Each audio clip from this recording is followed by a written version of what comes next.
मेरे प्रिय विद्यार्थियों नमस्कार। आपके YouTube channel DP defence academy पर आप समस्त विद्यार्थियों का हार्दिक अभिनंदन और स्वागत है। आज के इस टॉप 50 जनरल साइंस के ऐसे क्वेश्चन हैं जो समस्त परीक्षाओं में बार बार पूछे जाते हैं, जो वन लाइनर क्वेश्चन आंसर हैं। इन्हें याद कर लें, इन्हें बार बार वीडियो को देखते हुए अपना रिवाइज करते रहिए। ये परीक्षा में अवश्य पूछे जाते हैं, बहुत ही सिलेक्टेड क्वेश्चन आंसर है।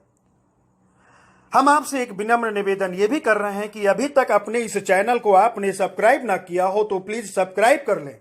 वीडियो देखने के उपरांत अगर पसंद आए तो लाइक करो और अंत में अपने मित्रों को भी शेयर करिए। आइए वीडियो प्रारंभ करते हैं।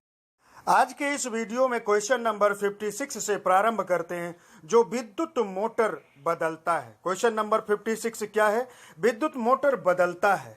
तो विद्युत मोटर जो है वो विद्युत ऊर्जा को यांत्रिक ऊर्जा में बदलता है। आइए क्वेश्चन नंबर 57, डायनमो परिवर्तित करता है, यानी डायनमो जो है वो परिवर्तित करता है। तो डायनमो जो परिवर्तित करता है वो यांत्रिक ऊर्जा को विद्युत ऊर्जा में परिवर्तित करता है। याद कर लीजिएगा। क्वेश्चन नंबर 58, डायनमो विद्युत मोटर, ट्रांसफार्मर, माइक्रोफोन, लाउडस्पीकर आदि कार्य करते हैं। तो आदि कार्य जो करते हैं ये विद्युत चुंबकीय प्रेरण के सिद्धांत पर कार्य करते हैं। क्वेश्चन नंबर 59, विषुवत रेखा पर नति कोण का मान कितना होता है? तो विषुवत रेखा पर नति कोण का जो मान होता है वो 0 डिग्री होता है। कितना होता है? 0 डिग्री होता है। क्वेश्चन नंबर 60, मुक्त रूप से लटकी चुंबकीय सुई का अक्ष भौगोलिक अक्ष के साथ कोण बनता है। तो कोण कितने डिग्री का बनता है?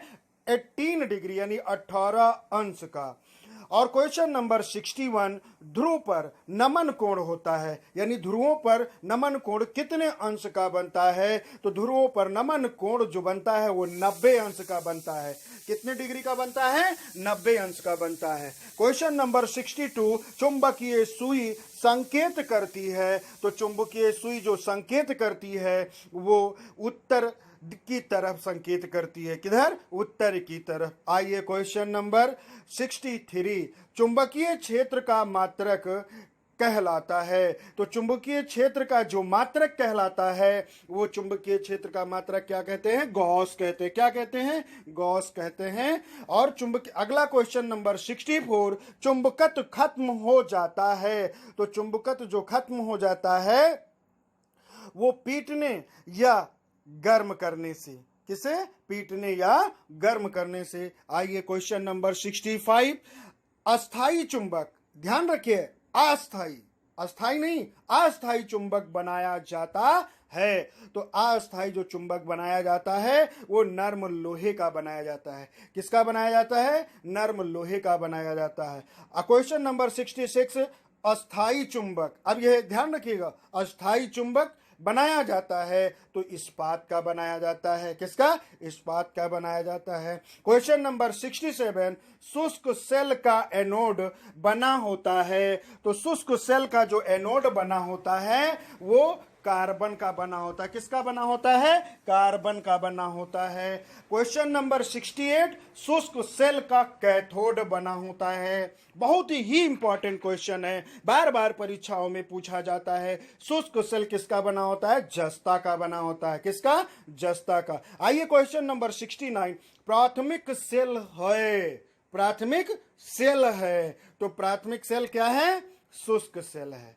कैसा सेल है? शुष्क सेल है। आइए क्वेश्चन नंबर 70, पनडुब्बी के अंदर से बाहर, पनडुब्बी के अंदर से बाहर देखने के लिए प्रयोग किया जाता है। तो क्या प्रयोग किया जाता है? पेरिस्कोप का प्रयोग किया जाता है। क्वेश्चन नंबर 71, चंद्रमा के लिए प्लायन वेग का मान होता है। तो चंद्रमा के लिए प्लायन वेग का मान कितना होता है? तो चंद्रमा के लिए प्लायन वेग का मान होता है 2.37 किलोमीटर पर सेकेंड। मात्रक याद रखिएगा। पृथ्वी के लिए प्लायन वेग का मान होता है, अब पृथ्वी, चंद्रमा नहीं, पृथ्वी के लिए प्लायन वेग का मान कितना होता है? तो पृथ्वी के लिए जो प्लायन वेग का मान होता है वो 11.2, 11.2। सूर्य का प्लायन, सूर्य के लिए प्लायन वेग का मान कितना होता है? तो सूर्य राउंड के लिए प्लायन वेग का मान 42 किलोमीटर पर सेकेंड होता है। कितना होता है? 42 किलोमीटर पर सेकेंड। आइए क्वेश्चन नंबर 74।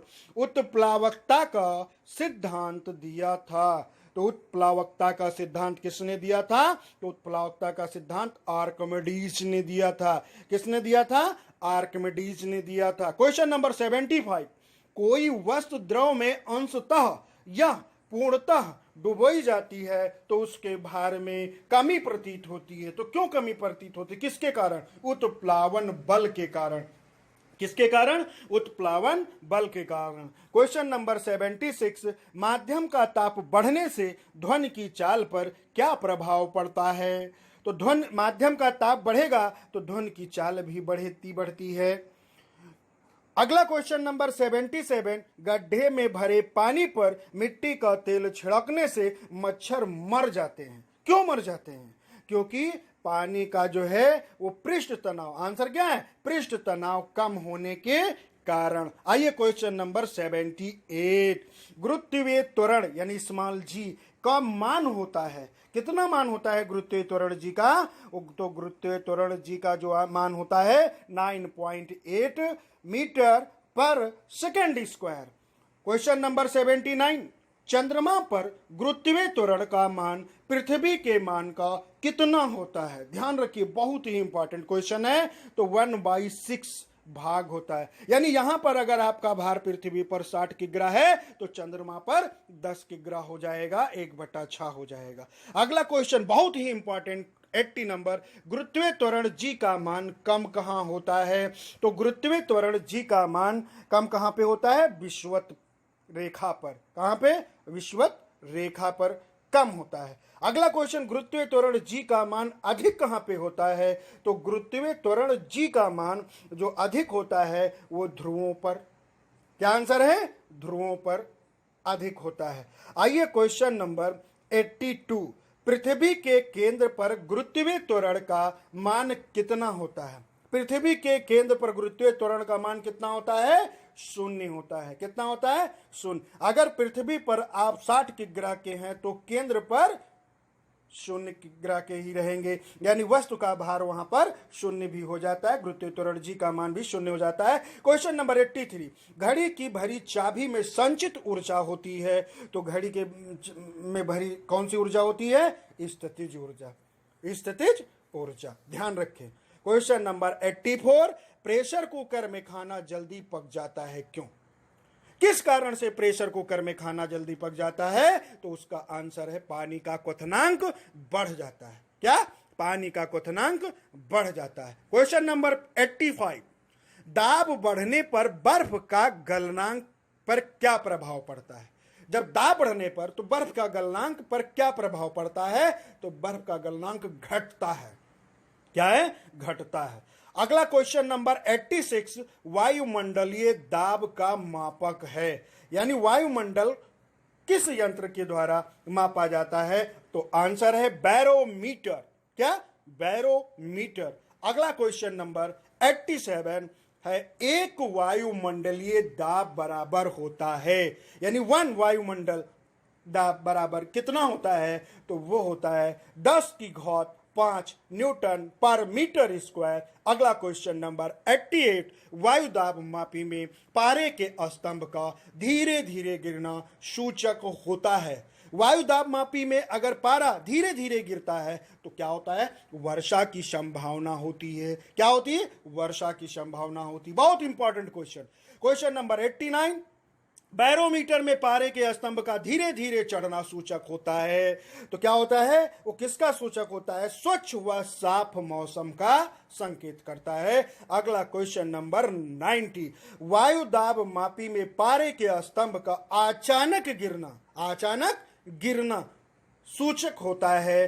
तो किसका? आंधी या तूफान का सूचक होता है। किसका सूचक होता है? आंधी और तूफान का। Question number 91। ब्रह्मांड में सर्वाधिक मात्रा में पाया जाने वाला तत्व है। तो सर्वाधिक मात्रा में पाया जाने वाला कौन सा तत्व है?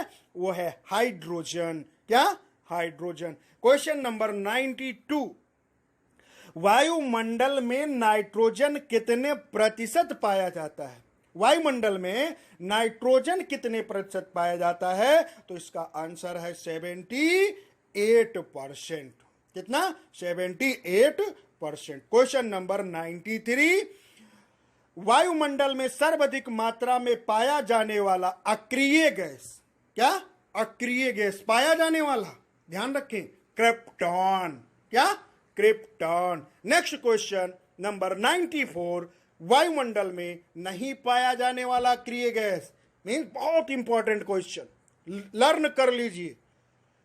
नहीं पाया जाने वाला कौन अक्रिय गैस है? रेडॉन, जो वायुमंडल में नहीं पाया जाता है। क्वेश्चन नंबर 95, पृथ्वी की सतह से ऊपर जाने पर वायुमंडलीय दाब पर क्या प्रभाव पड़ता है? ऊपर जाने पर ध्यान रखिए, तो क्या पड़ता है प्रभाव?